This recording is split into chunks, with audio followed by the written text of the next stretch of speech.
مکہ شریف سے ہجرت کر کے مدینہ طیبہ تشریف لائے. کہاں ہے؟ آپ 53 سال مکہ میں رہے، 40 سال اعلان نبوت سے پہلے کا، اور پھر 13 سال اس کے علاوہ اعلان نبوت کے بعد کا، اور 53 سال کی عمر میں پھر آپ مدینہ تشریف لے آئے. تو 10 سال مدینہ طیبہ میں رہے. مدینہ طیبہ جب آئے نا تو اس کے 8 سال کے بعد، یعنی 8ویں سال میں ایک جنگ ہوئی، جس جنگ کا نام ہے جنگ موتا. کیا نام ہے؟ جنگ نودا. یہ مدینہ سے کافی دور جگہ پہ جنگ ہو رہی تھی. حضور نے فرمایا، صحابہ کی انجمن لگی ہوئی تھی. لوگ کہتے ہیں کہ کیسے حضور کو خبر ہو جاتی ہے، حضور کہاں جان پائیں گے؟ تو حضور پاک صلی اللہ علیہ وسلم نے فرمایا کہ میرے صحابہ دیکھو، جھنڈا زید بن حارثہ کے ہاتھ میں تھا، وہ شہید ہو گئے. کیا فرمایا؟ موبائل کا دور تو تھا نہیں، انٹرنیٹ کا زمانہ تو تھا نہیں، سی سی ٹی وی کیمرہ تو نہیں لگا تھا. حضور نے فرمایا یہ مدینہ میں بیٹھ کر کے میرے صحابہ، جھنڈا جو ہے وہ زید بن حارثہ کے ہاتھ میں تھا، اب وہ شہید ہو گئے. اب جھنڈا جعفر بن ابی طالب کے ہاتھ میں آ گیا ہے. کچھ دیر کے بعد حضور نے فرمایا وہ بھی شہید ہو گئے.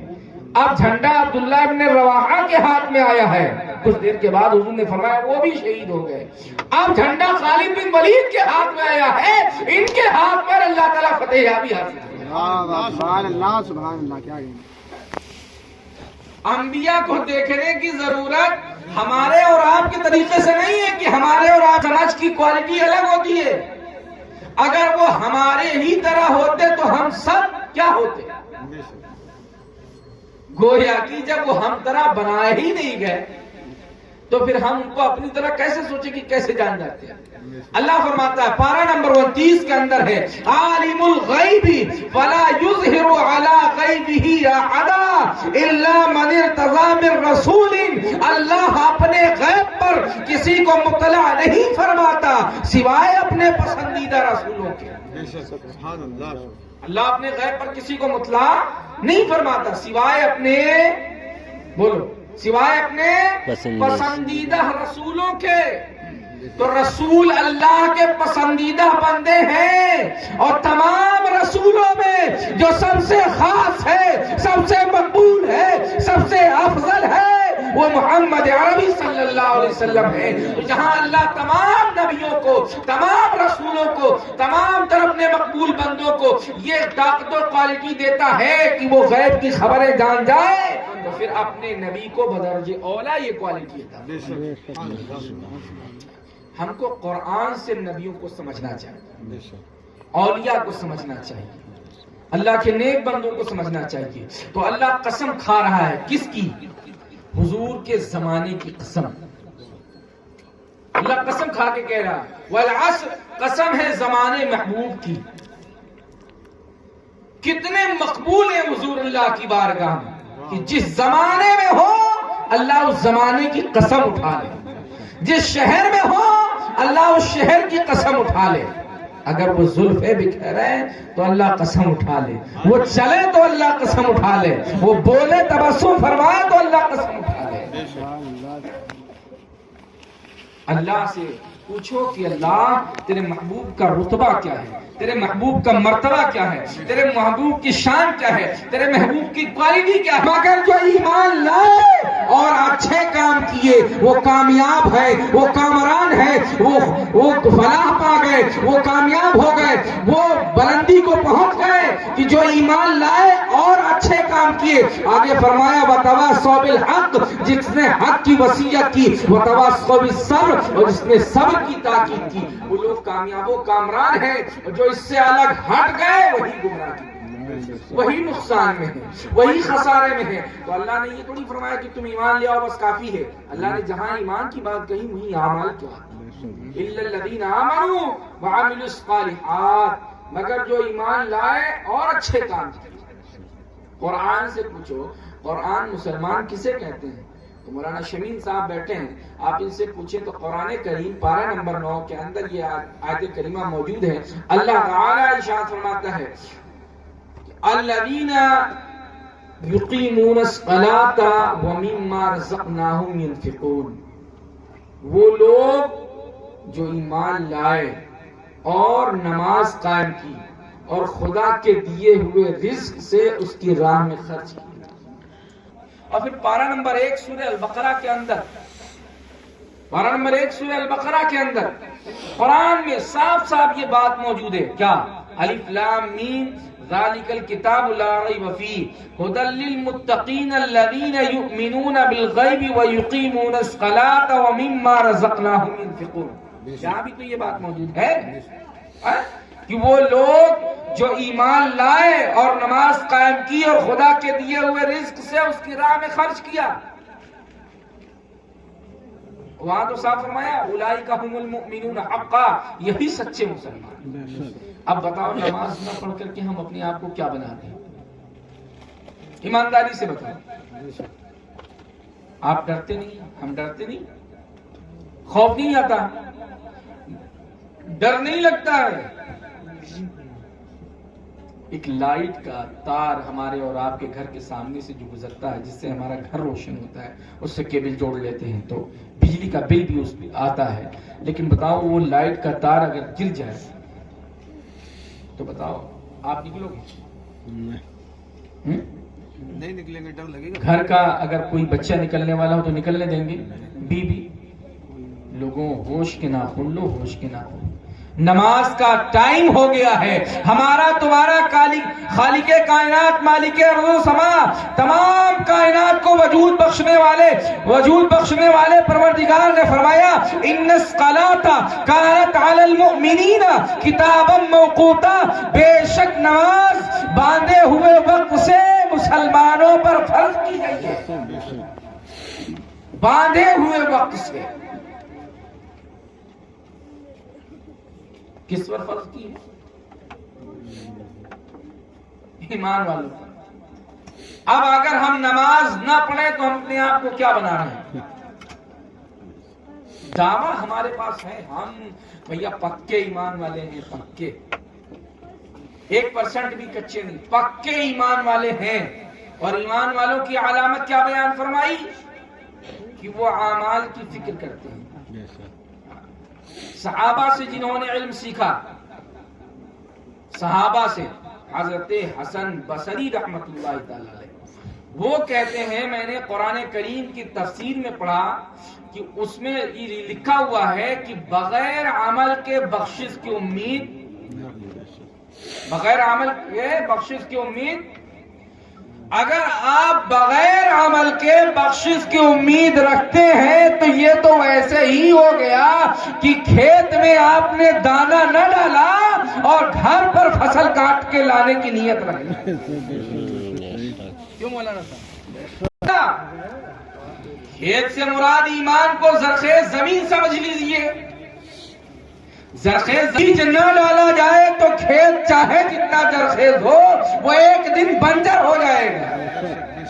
بولو، اس میں کانٹے اگ جائیں گے، گھاس اگ جائے گی، الگ قسم کے پودے اگ جائیں گے۔ اسی طرح ایمان آتا بھی ہے، ایمان جاتا بھی ہے، ایمان بڑھتا بھی ہے، ایمان گھٹتا بھی ہے، ایمان میں زنگ بھی لگتا ہے، ایمان میں نکھار بھی پیدا ہوتا ہے۔ آپ کہو گے قاری صاحب یہ کیسے کہہ رہے ہو؟ تو آؤ خدا کا قرآن فرماتا ہے پارہ نمبر 9 کے اندر یہ آیت کریمہ موجود ہے، انما المؤمنون الذین اذا ذکر اللہ وجلت قلوبهم وَإِذَا تُلِيَتْ عَلَيْهِمْ آيَاتُهُ زَادَتْهُمْ إِيمَانًا وَعَلَىٰ رَبِّهِمْ يَتَوَكَّلُونَ۔ وہ لوگ جو ایمان لائے ان کے لیے خدا فرما رہا ہے کہ وہ لوگ جب خدا یاد کیا جائے تو ان کے دل ڈر جاتے ہیں، جب اس کی آیتیں تلاوت کی جاتی ہیں تو ان کے ایمان ترقی پاتے ہیں۔ اس آیت سے پتہ یہ چلا ایمان گھٹتا بھی ہے، ایمان بڑھتا بھی ہے۔ ایک حدیث کے اندر ہے، حضور نے فرمایا میرے صحابہ سنو، ایک دور آئے گا کہ لوگوں کے دلوں میں حضور نے فرمایا صحابہ سنو، جیسے لوہے میں زنگ لگ جاتا ہے ایسے دلوں میں زنگ لگ جاتا ہے۔ صحابہ نے عرض کیا یا رسول رسول اللہ اس کا سائیکل کا طریقہ کیا ہے، صفائی کا طریقہ کیا ہے؟ حضور نے فرمایا قرآن کو کثرت سے پڑھنا اور موت کو کثرت سے یاد کرنا، قرآن کی تلاوت کرنا اور موت کو کثرت سے۔ اب قرآن کی تلاوت بھی بند اور موت کی یاد بھی بند۔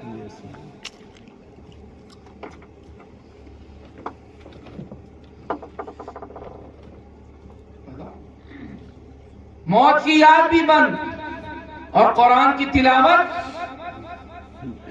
آج کے 20 سال پیچھے پلٹ جاؤ علی احمد بھائی جی، تو لوگ نماز پڑھ کر کے فجر کے بعد مسجدوں میں قرآن پڑھتے تھے۔